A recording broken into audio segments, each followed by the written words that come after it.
Binigyan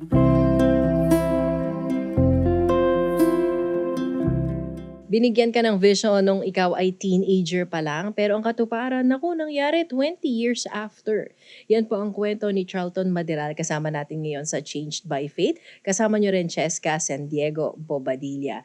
Charlton, welcome sa ating discussion. Thank you so much sa iyong oras. Yeah, thank you sa invite. Nakakakaba na nandito ako ngayon. Pero kami excited kami dahil ako personally, personal kitang kakilala. So, I am blessed with the various seasons, di ba, na na-witness ko din as one of your churchmates, one of your friends. So, kwentuhan mo nga kami nung vision na nangyari noong teenager ka. Specifically, anong mga taon to? Sige. Siguro let's start with with the teenage years. Pag 17 ka kasi, though sinabi mo naman siya vision, because of the things that's happening now, I must say it is a vision. Pero that time kasi, though I'm a Christian, pero hindi ko masabi na vision siya. Kasi, di ba, mga 17 years old kasi, yan yung mga nag-start mag-crush, nag-start mangarap mag-family din, papasok ng college. So, for some reason, bigla lang siya nag-pop up sa akin or wala naman ako napanood na anything. Wala Na din mag-trigger akong, sa kanya. Oo, wala Okay. din naman ako idea na may background ang both parents ko ng twins sa mga lolo't lola ko. So parang bigla lang siya nag-pop up sa akin na parang ang sarap ng idea na magkaroon ng anak na kambal. Tapos specifically, lalaki at babae.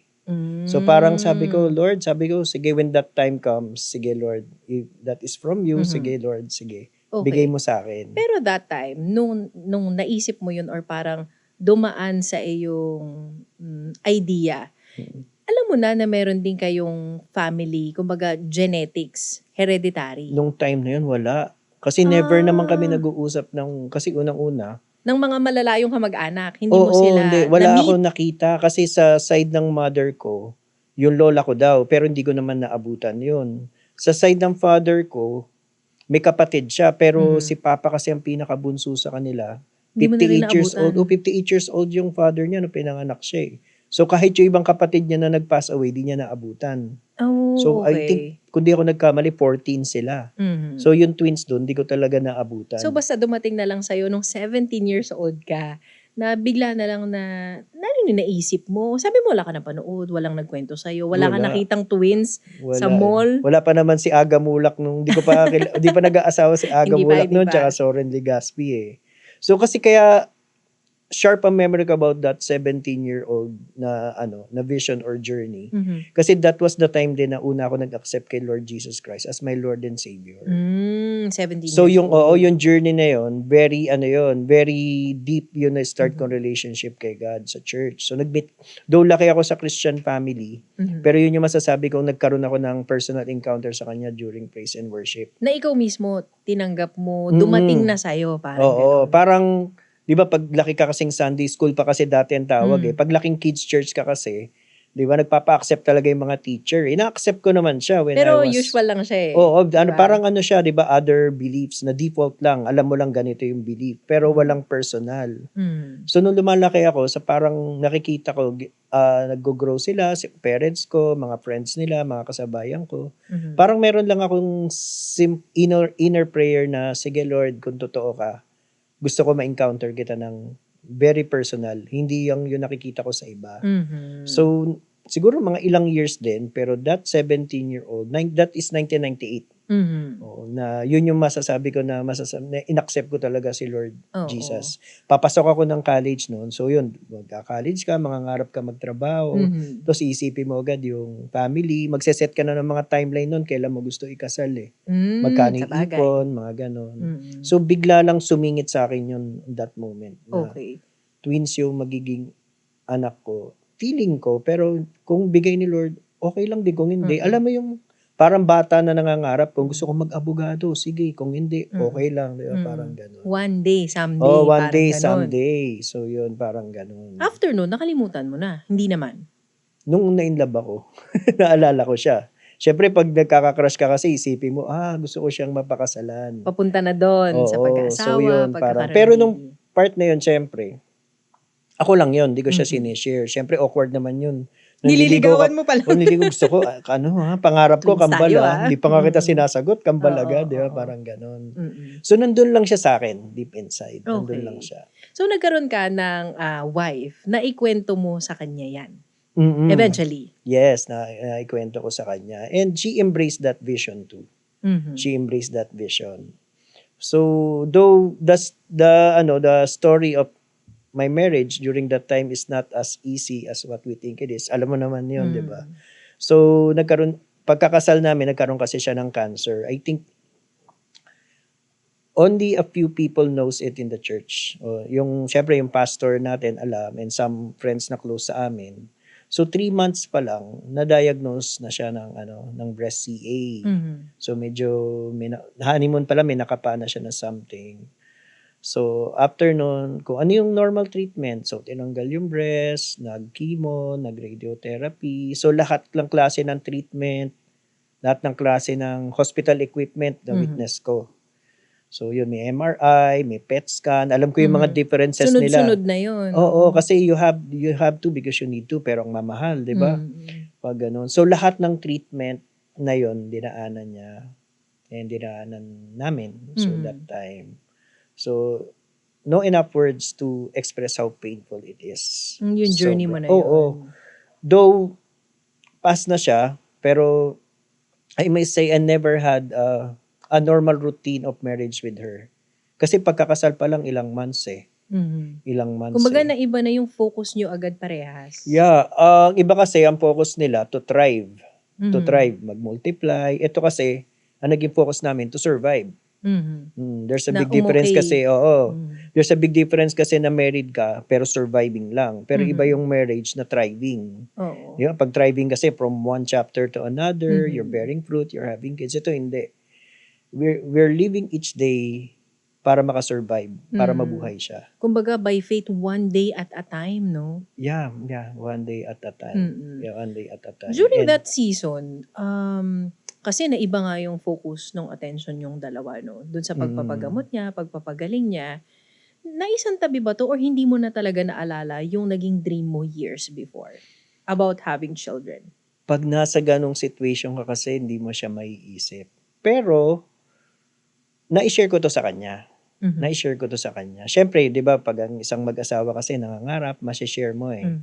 So, she embraced that dream too, that vision too. So, pero nung time na na-diagnose siya, sunod-sunod kasi, nag-metastasize from breast, tapos after 2 years, nag-metastasize sa bones. So, nung nag-metastasize sa bones, yun yung time na parang yung dream na magkaroon ng kids are set aside mo na. So actually, nung kinausap nga namin doktor, binigyan kami ng 3 options. Sabi niya, if you want to push to have a baby, di ko kayo pipigilan because that's your option. Pero 3 things can happen. Either mamatay ka sa pagbubuntis, mamatay sa panganganak, or yung baby abnormal because of the chemo.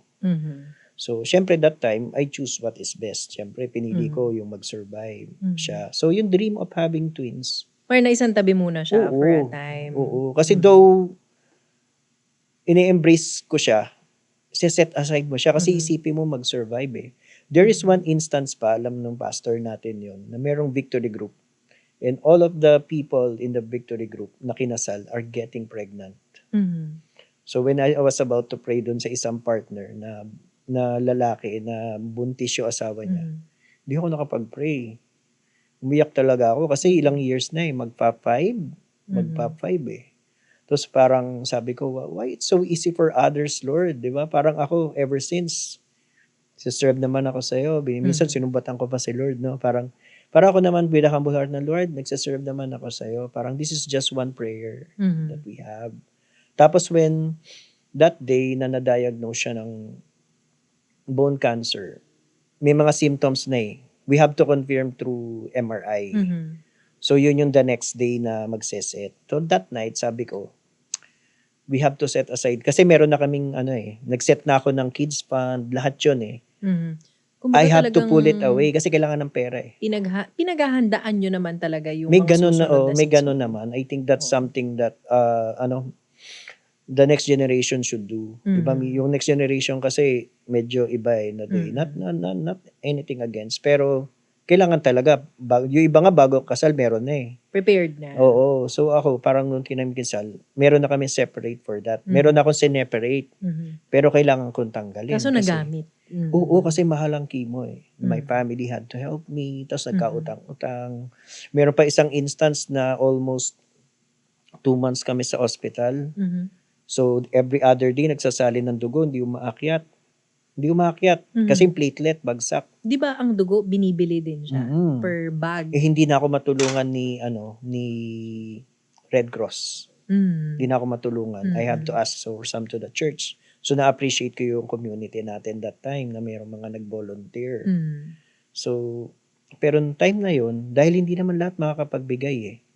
Lahat ng pera namin, wala. May time na 3 days, hindi ko na in-inform. Kahit family ko hindi alam. Ang lunch ko na lang yung pita. Yung pita, magkano ba pita nun? Magkano ba pita ngayon? 10 Pita, 10 pesos? Beke naman. 10 pesos, di ba? So, kailangan kong antayin kung mauubos yung hospital meal para makakain ako. Kasi di ba pag pasyente, may pagkain eh. Ang mga pasyente naman di naman nakakain lahat. Unang-una yung sineserve sa hospital, matatabang. So, tapos pag may condition, di naman talaga nakakain eh. So, ayaw mo na may pagdasal na, sige, huwag mo ubusin. Hindi naman. Sana hindi mo maubos. Oo. So, pag di niya naubos, that's the time nakakain ako. Pero yung pita, sinesave ko yun. So, that's how my life goes noong mga time na yun. Yun yung challenges in terms of financial. Bukod pa dun sa, syempre, emotional battle yan. Physical battle physical, din. mental din. Oo. Mental din. Okay. So, yun. Kaya nung time na yun, nung pinull out ko na yung pera ng kids, nagtaka siya. Sabi niya, saan mo kinuha yung panggastos? Sabi ko, kailangan ko nang i-withdraw tong kids fund na pinalano ko for the future. Kasi sabi ko, I need to because we have to. And siguro sabi ko, this is the time na kailangan lang natin isipin is makasurvive ka every single day. Wag muna natin isipin yung plano na mag-baby. Okay. Sabi ko, wag muna. So that's the time, sabi ko, I still believe na the Lord will give it to us. Or to me. Parang deep inside of me. Ibibigay pa rin someday. yan pagdating ng panahon. Para may ganun ako. I believe na. Kasi may alam ko eh. Tapos that night, sabi ko, nakaschedule ka ng MRI. Sabi ko, so yung pera ng bata, gagamitin natin doon. So nung time na yun, I have to go to Manila. Sa Batangas na ako umuwi nun. So dahil dito ang business, so nag-work ako. Pag uwi ko nun the next day, merong painting. Painting. And yung painting na yun, isang dagat, nakatalikod yung babae na, yung parang model-model yung itsura ng babae sa painting eh. Tapos may 2 bata na naglalaro sa sand. Lalaki at babae. So nagulat ako, nakita ko siya sa wall. Pero medyo may konting kilabot.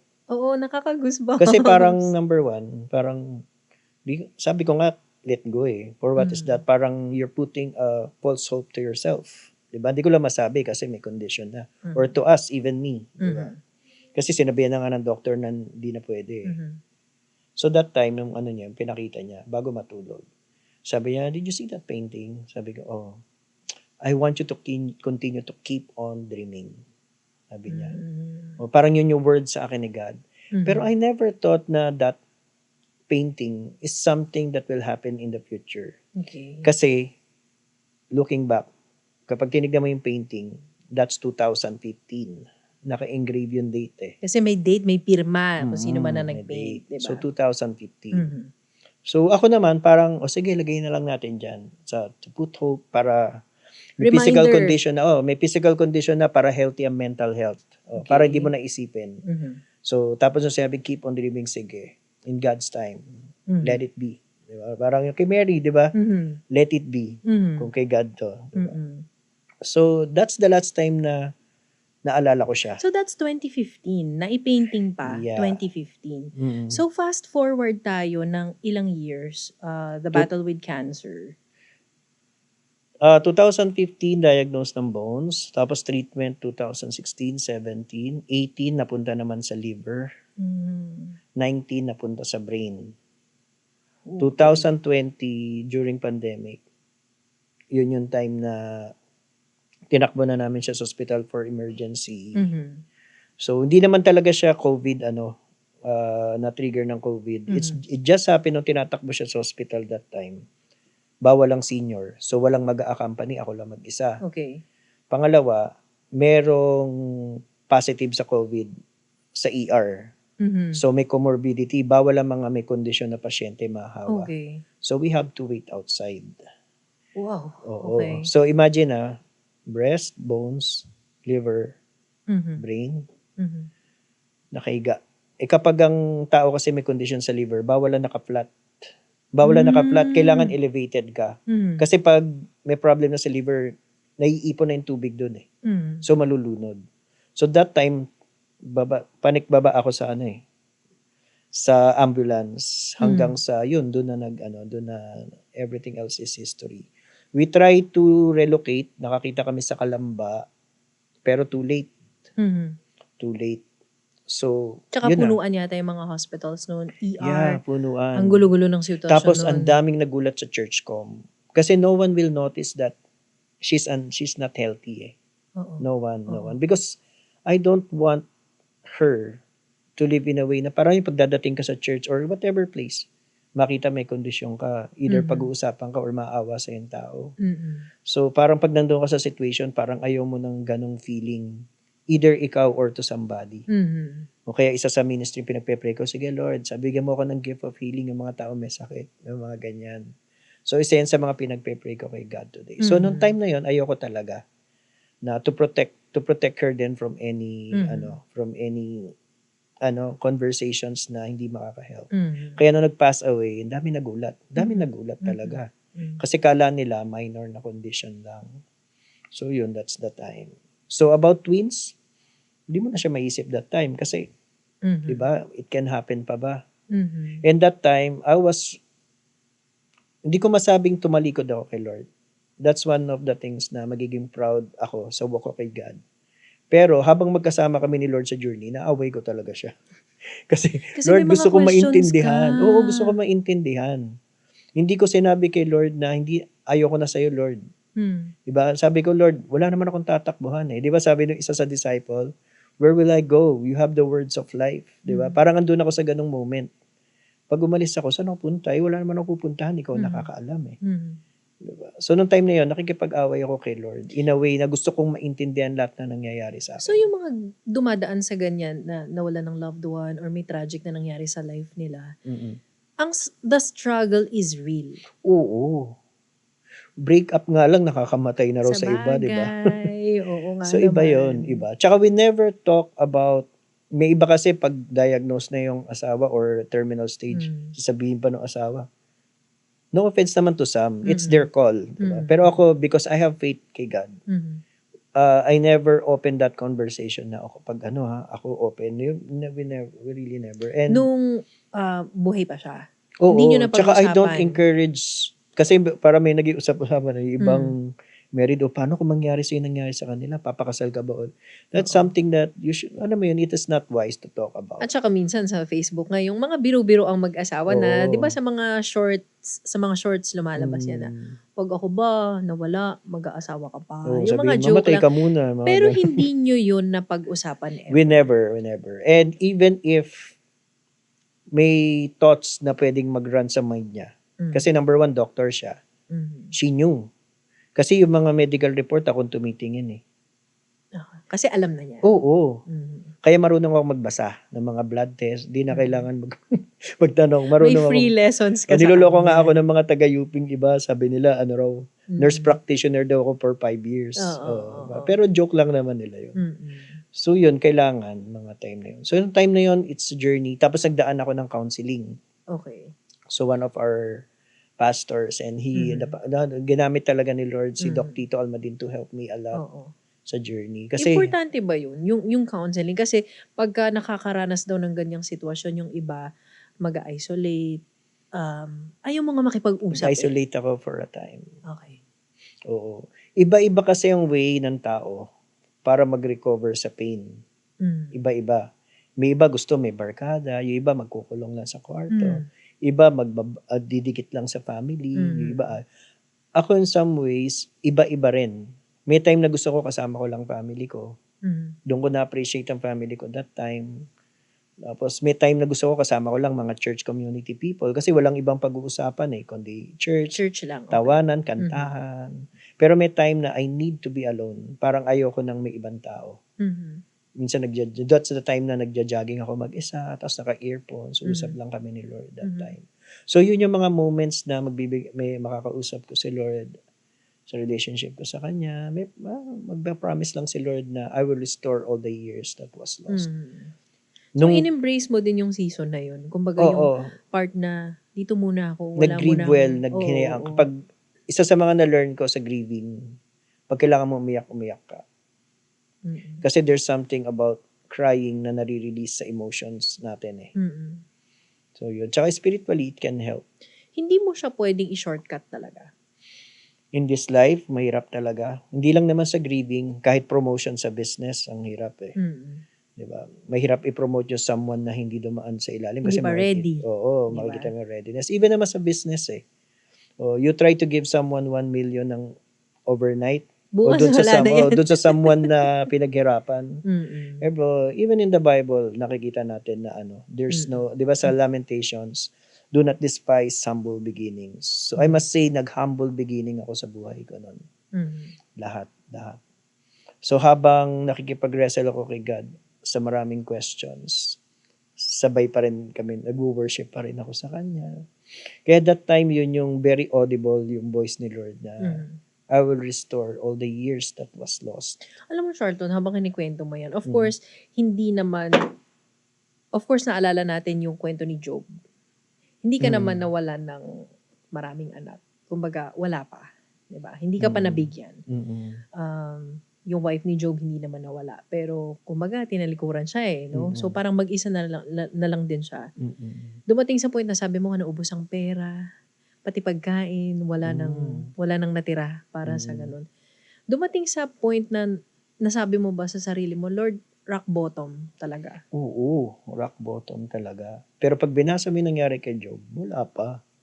Wala At ka pa lalo sa kalingkingan lalo na sa ng- hirap ni Lord Jesus, wala pa.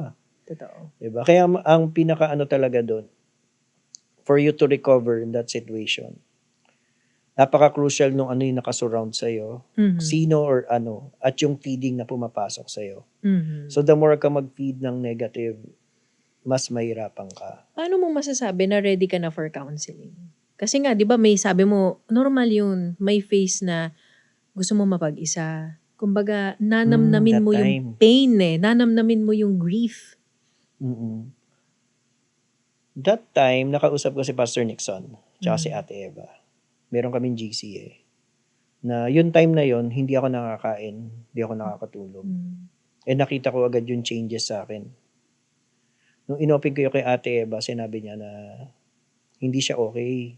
I think, Charlton, mag-start ka magpa-counsel. O itong si Pastor, si Doc, na-help niya to. Yung dumaan din sa ganitong journey. Pero actually, ayoko.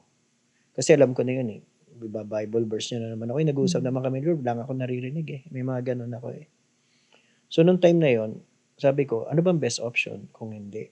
Pero nag-worse ako Hindi ako nakakain, hindi ako nakakatulog. Tapos yung business namin tumatakbo pero hindi ako makafocus. So I asked for help. There's nothing wrong if we really ask for help. I think yung posture ng heart of humility na kailangan mo ng tulong, malaking bagay. Kasi tingin ko if hindi ako nagpa-counsel, baka mabot ako ng 4 years or 5 years. Baka hanggang ngayon di niyo ako nakakausap. Oo, mga ganon. So napakalaking bagay ng nakasurround sa atin. Even sa family, yung emotional, mental support. Yan. Yun.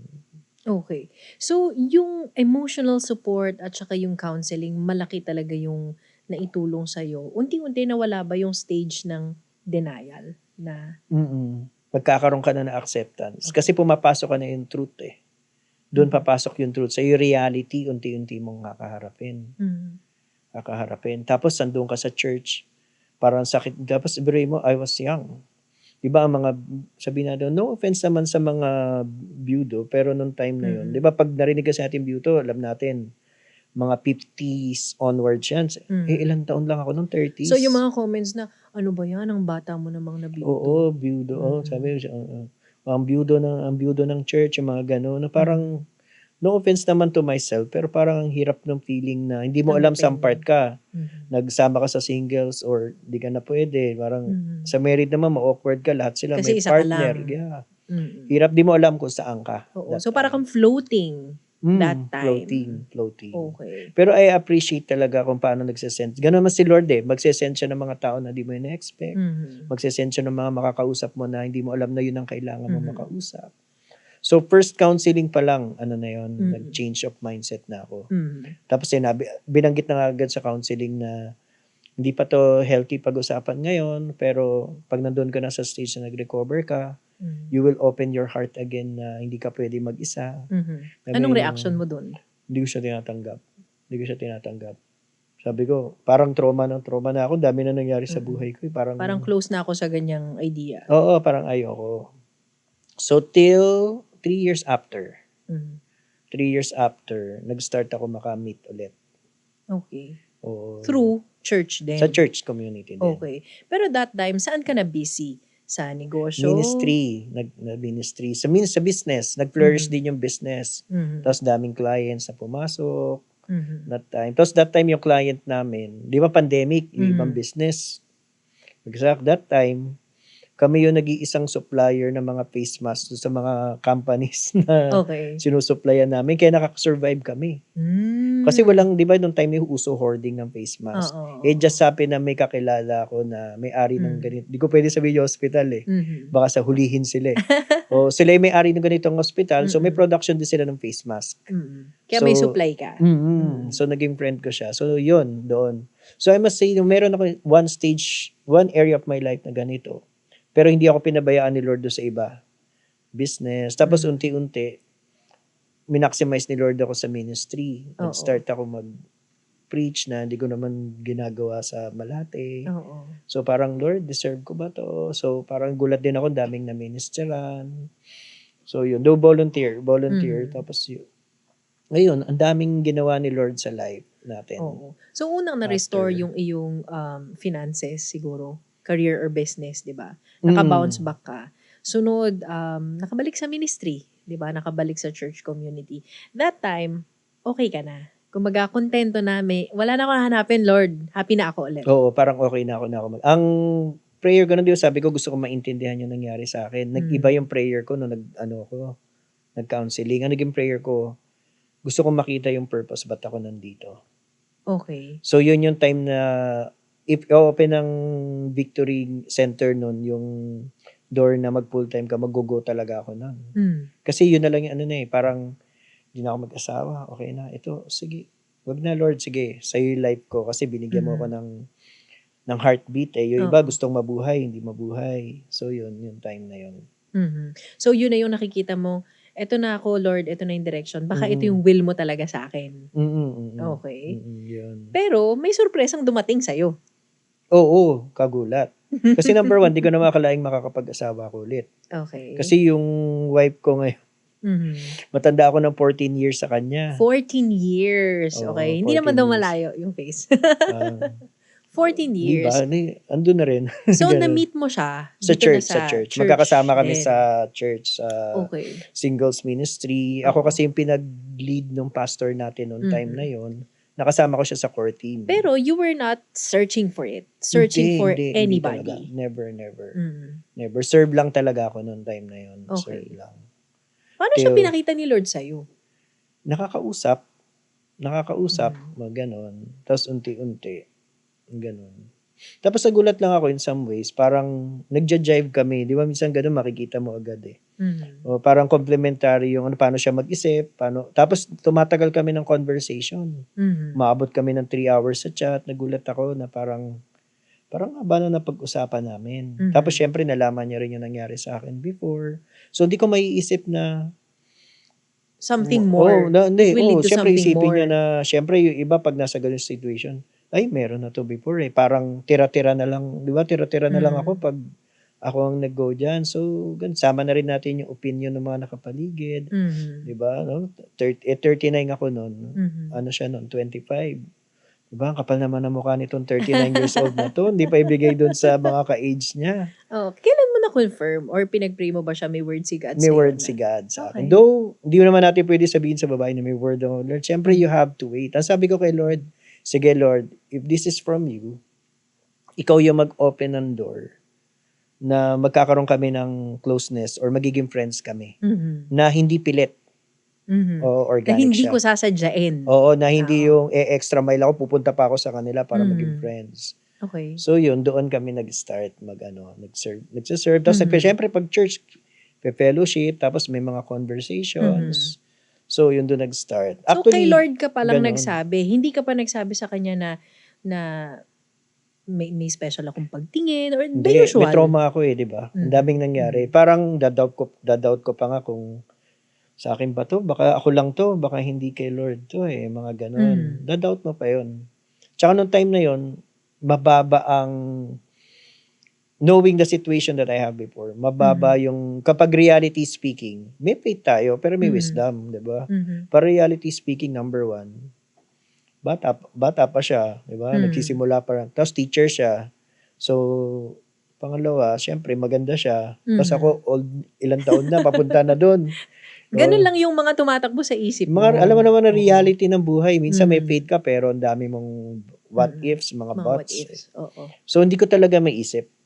Pero that time, sabi ko, sige Lord, nagiging close kasi kami habang tumatagal. So sabi ko, sige Lord, magsasabi ako. Sabi ko, pero yung result, bahala ka. Nag-no siya nung una. Okay. So kinausap mo siya. Paano mo inopen up Sabi sa ako kanya? sa kanya. Sinabi ko sa kanya na na as it goes, sabi ko, I prayed for this. Sabi ko na, if you will allow me to know you more or know you better. So I want you to know about my intentions of, baka makulitan ka kasi bigla sabi mo, chat ako ng chat. So it is my way of knowing you more, sabi ko. Para clear sa kanya. Oo, para kasi ano magugulat to. siya. Ang kulit naman ito, magka-churchmate lang kami, maya chat ng chat, di ba? Pero ang sabi niya, no. No, kasi tingin niya, too early. Okay. Oo, kasi too early. Too early. Tsaka siyempre, mag-iisip yan. Di ba, mga generation ngayon, mag-iisip yan. Teka lang. Kamamatay lang, di ba? Parang mga ganun. Kailan baka lang yun marami din sa kanyang what ifs. Oo, baka rebound ako ha, mga ganon. So, yung mga reality. So, ako naman naintindihan ko. Noong time na yun, sabi ko, sige Lord. Basta ako, sinabi ko sa kanya. Pero noong time na yun, nagkikita pa rin kami sa church. So, for a season, ganun nag-cut lang. siya ng connection. Nag-cut siya ng connection. Siguro iniisip niya, kailangan ko i-protect si Charlton. Baka nade-develop lang. Okay. O baka vulnerable lang siya, kailangan ko siyang bigyan ng space. So, yun. Pero after mga 7 months, nag-connect ulit kami. Church pa rin, gano'n. So, pero naturally siya na lang. pero Kusa she na allowed lang. na makipag-usap. Okay. Nag-allow lang siya makipag-usap. Siguro naisip niya na masyado namang matagal na siguro yun. Okay na siguro. Or baka kinausap na rin siya ni Lord. I think so. Di ba? I think so. Kasi noong time na yun, may nagbabalak manligaw sa kanya na sabi ko nga, Lord, alis na ako sa church pag naging sila. May ganun pa ako Joke. pero kami lang ni Lord yun. Oo. This was Ganun. year 2020. 2023. 2023. Kasi that's 3 years after. Basta yung 1 to 2 years na yun, 2020 hanggang 22, healing yon, healing recovering journey yon.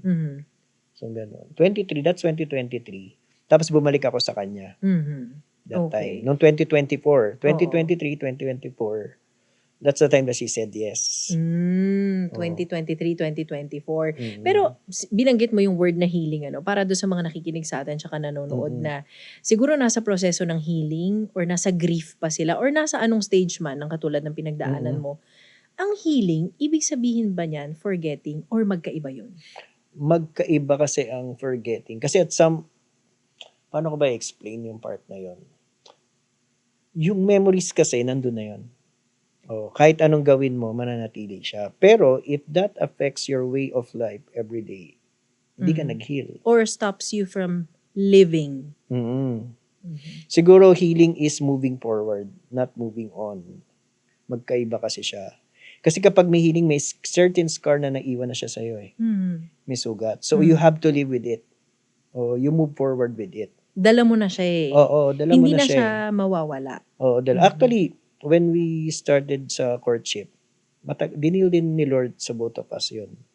Bago siya nag-fully sa engagement, talagang dinil din sa kanya ni Lord yun, I believe. Winort out Personally din. din sa kanya, Oo, no? kasi ang hirap. Diba, halimbawa, if someone saw us to a certain place, Mhm. diba, certain place, ay, diba ikaw si, Mhm. diba, parang, tapos Di ba may asawa dati yan tsaka, ganun? di mo maalis na, parang, kamukha, ay, mas maganda ka. Alam mo Ay, naman ng mas tao, maano no? siya. Di ba, syempre mga tao, wala ka naman sinasabi. Oo. At saka when I entered that situation, sa mga nag-move forward, di ba, you never compare your past. Mhm. Oh, we never talked about it. I Mhm. never, alimbawa, may pag-awayan kaming Kumbaga, konti. magkaibang Oh, season that's talaga different yun. pace of your life eh. Mhm. Pero I must say, when I entered this situation for the second time, that's what makes me a better person.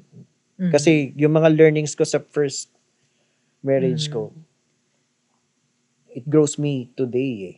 At So, siguro yung strength, no? Bit-bit mo na yung oo. strength. Tsaka ibang level of faith. When I say ibang level of faith, alam ko lang na every fingerprints, every area of my life, Mhm. nandun ang fingerprints ni Lord. Okay. Nung naging kayo nitong nakilala mo na bago, after ilang months, kinasal? Nung nag-guess siya sa Get to Know, nag-guess pa siya sa Get to Know Mhm. after 3 months, nag-guess na siya. Mhm. Naging relationship kami. So, nung naging relationship kami after 3 months, nag-propose na ako. Then, after that, nag-prepare na kami ng wedding. Mhm. So, ang preparation namin, mga 8 months, I think. Ay, Mhm. hindi. 6 months. 6 months. Mhm. O kasi June kami na-engage eh. So, Okay. kinasal kami is January Mhm. of 2024 eh. So, parang magaganon. Okay. After wedding, nagkaroon ba agad kayo ng good news or may face din ng waiting? Nag-depress ulit ako nun. Hmm. Kasi, di ba, syempre age eh. Alam mo naman age ko, 40s na ako, sige. Dapat pagkakasal, baby Meron na. agad? Oo, baby. Mhm. At doon ko nilabas yung painting. Doon ko naalala yung painting. At doon ko naalala yung, teka. So for a time talaga, hindi mo na siya nakalimutan? Ay, hindi mo na siya naalala? Oo, hindi. Never. Doon ko siya naalala na, teka lang, bibigay pa ba ni Lord to? Kinalimutan ko na nga lahat ng prayer ko in the past eh. Everything sa life ko today is a new prayer, new season, lahat. Correct. So, yun lang yung isang aspect of prayer na bumabalik-balik siya sa akin kahit di ko siya pinag-isip. Mhm. So, parang alam ko lang na Ecclesiastes 3:11 na everything is beautiful in God's time. Yes. Yun ang life verse ko ng bata pa ako eh. Mhm. So, alam ko lang na every aspect of a person's life, dumaan ka man sa ganito, hindi. May maganda talagang gagawin si Lord. May maganda talagang gagawin. Di ba, iba nga mga single nga eh. Whenever I, share sa mga singles, di ba?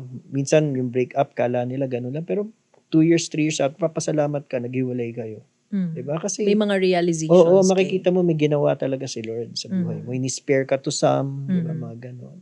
So, yun yung time na naalala ko siya. Pero kaya ako nasabi, nag-depress ako ulit. Di kami makabuo. Umabot na 1 taon.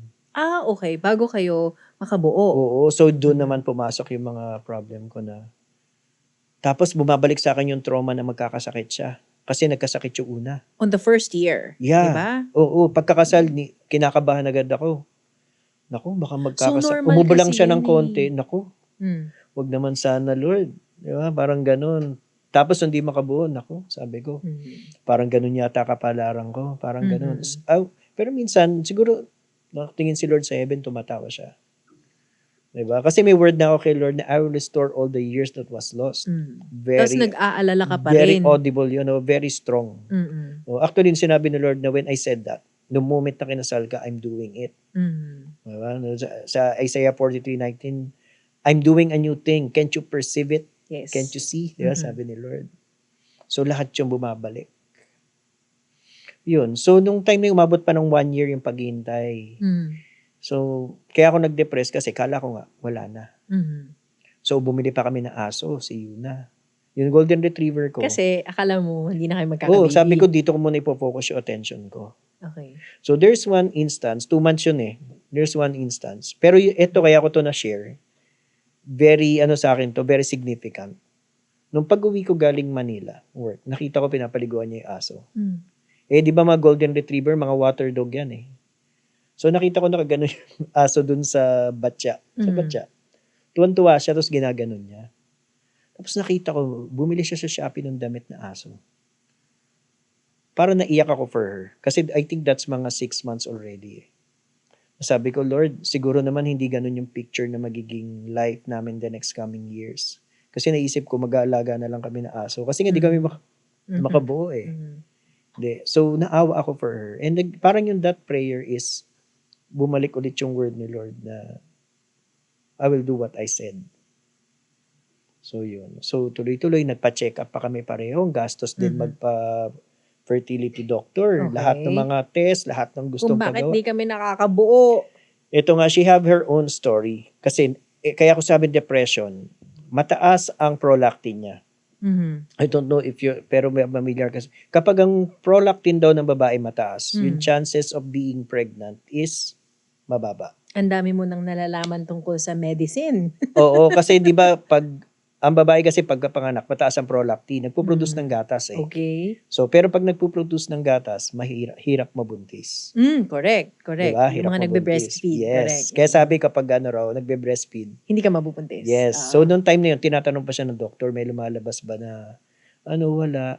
So, from OB, in-endorse siya sa, tawag dito, sa, Neuro? nakalimutan ko. Hindi, yun ang last. Okay. Hindi ko alam ano yung isa eh. Nakalimutan ko yung term.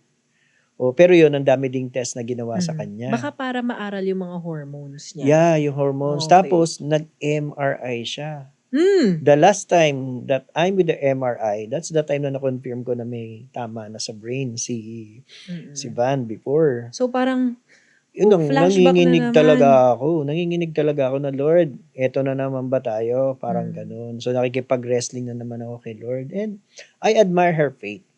Tumuloy siya. Sabi niya, sige, kung ano yung kailangan labanan, let's go for it. To si Irene, she's a woman of faith. Pero nung mag-MRI siya, nagkataon may work ako sa Manila. Hindi ka kasama. Nanay niya sumama. Buti na lang, Lord. Kasi hihimatayin ako, Lord, kung nandun ako. So yun, those praise God. And in the end, syempre, ang result, ayan na naman. The next day, akong kukuha. OJT yung Radtech na magbibigay ng result. So dahil sabi kong OJT, binibigay niya result, dapat nakatupi. Binibigay niya, kitang-kita ko na agad yung reading. Okay. And nakalagay, normal. Ay, Thank Diyos you, ko, Lord. Lord. Napakabait mo, Lord, sa Okay, akin. So, okay. gano'n. Nung umuwi ako, di ko pa sinasabi sa kanya. So lahat ng worries mo nawala. Wala. Basta hindi ko alam ano endo ba yun o basta from OB. Endocrinologist. Yeah, ganon. ano bang endocrinologist? Baka sa mga hormones. Yun. So, nung lumabas yung walang nakita, eto Okay. na. Kala ko tapos na yung problema. Sabi nung endo, wala po akong nakita. Sabi, either ibabalik ko kayo sa OB nyo or baka yung problem sa brain. Kasi ang brain daw ang nagpo-produce ng hormones, Okay. which is scientifically true. In-endorse na siya sa neuro. Tapos may test na naman na gagawin sa utak. Ako naman, nanginginig na ako kasi Lord, eto na naman ba tayo? So siya, nag-decide siya. Siguro pray siya kay Lord. Ay sige, wag na lang kung mabuntis. O hindi, okay lang. Wag na lang, ayoko. Okay. Wala akong problema sa utak, alam ko yun sa So di na kami nagpa-doctor after that. Okay. So umabot ng year, in-enjoy namin yung dog namin. January of 2025, nasa Singapore kami. Doon kami nag-celebrate na anniversary. So pagbalik namin ng February, nasa Go Conference kami, nasa Discipleship Conference kami ng TAPT. Nahilo siya. Siguro mga March. Nahilo siya, gulat ako first time. Alam ko tumatahimik lang siya pag big crowd. So umuwi agad kami. So ngayon, inisip namin malabo yung chances na maging pregnant siya. Kasi alam ko may problema siya and alam niya rin.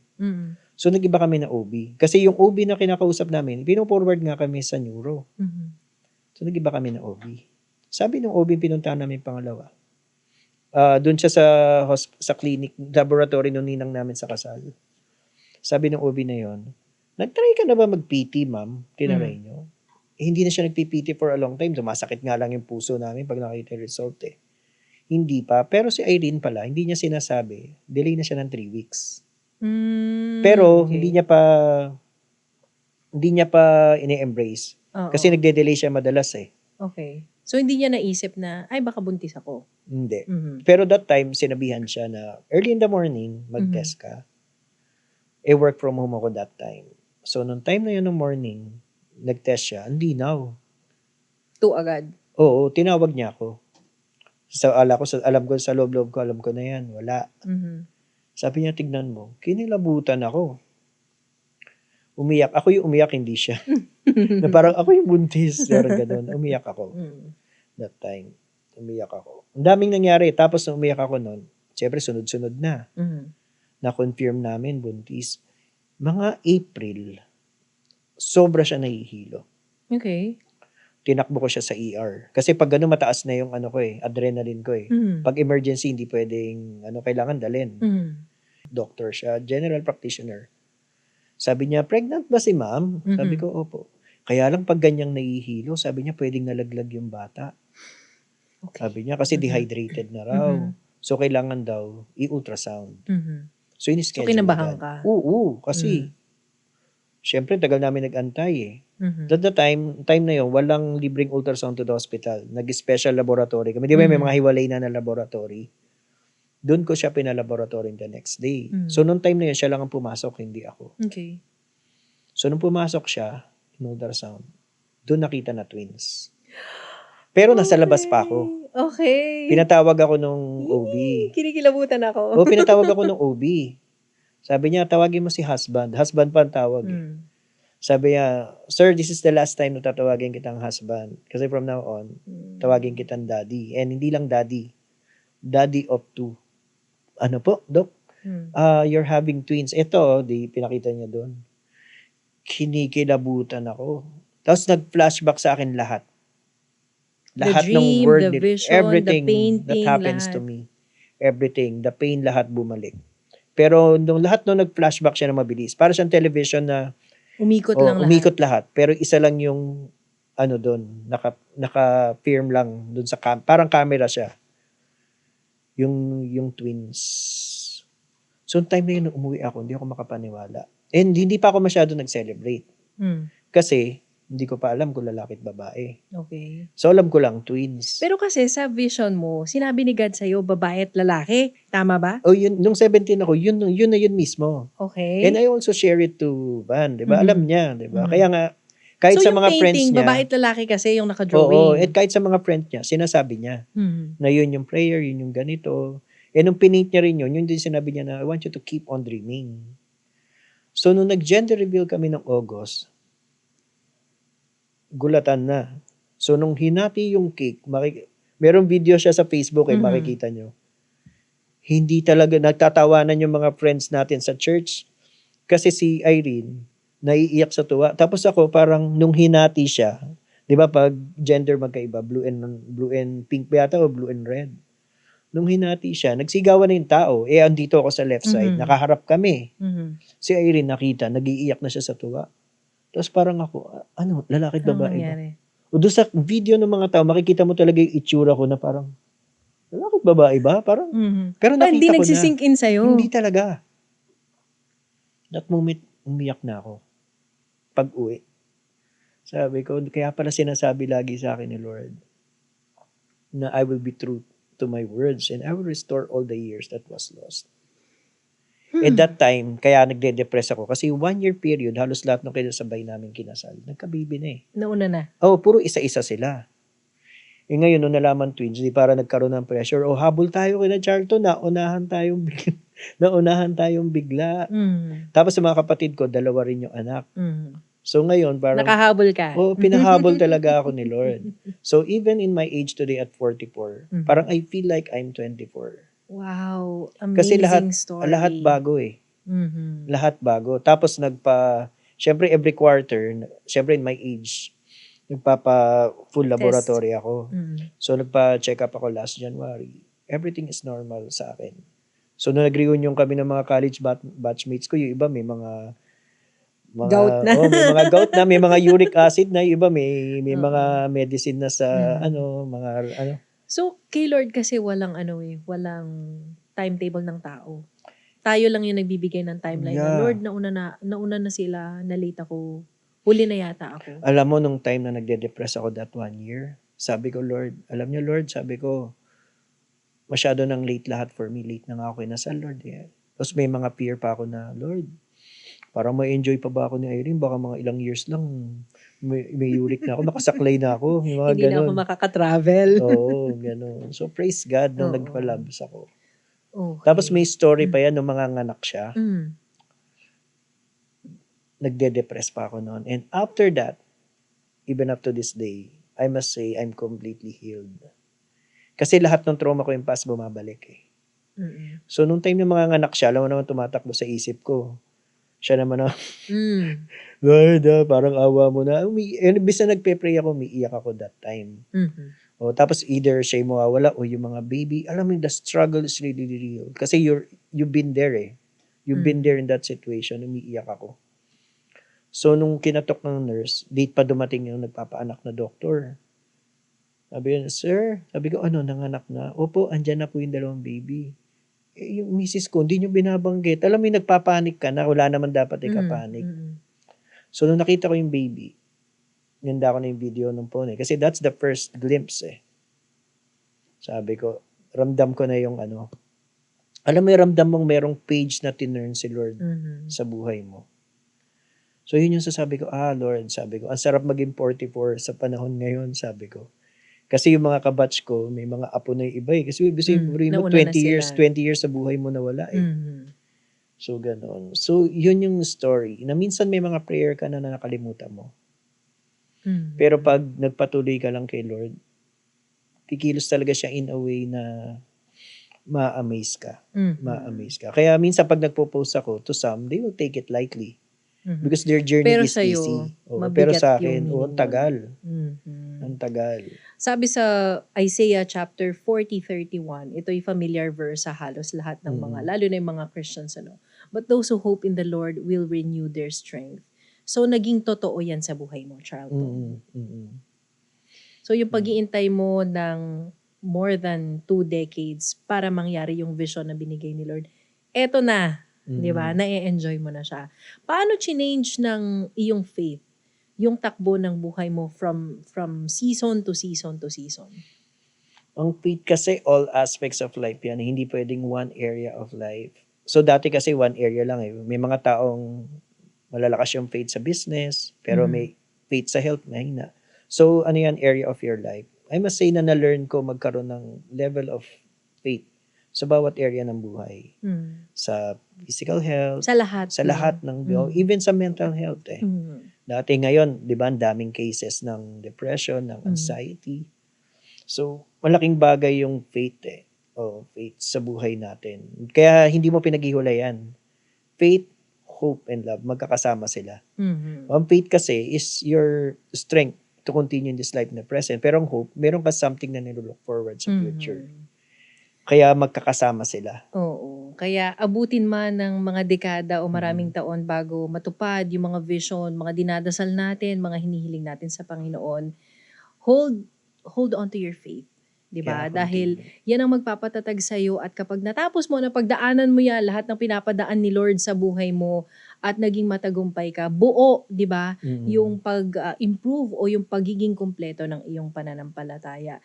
Charlton, maraming salamat. Thank you sa pag-share ng, alam namin very personal sa'yo, itong mga kwentong ito. Thank you sa pag-share mo sa amin. At sana nakapag-impart tayo ng inspirasyon, direction din doon sa mga ganun ang pinagdaanan or pinagdadaanan. Thank you. And this is the first time siguro na nakapag-share ako ng breakthroughs after all the things that happened. Grabe si Lord sa buhay ko. Thank you. And indeed, God is a God of restoration. So, nawa marami kayong natutunan, nakuhang inspirasyon sa ating episode ngayon. Kasama natin si Charlton at ito po ang Changed by Faith, hatid din sa atin ng MX3. Nakasama niyo rin po Cheska San Diego Bobadilla. Maraming salamat po.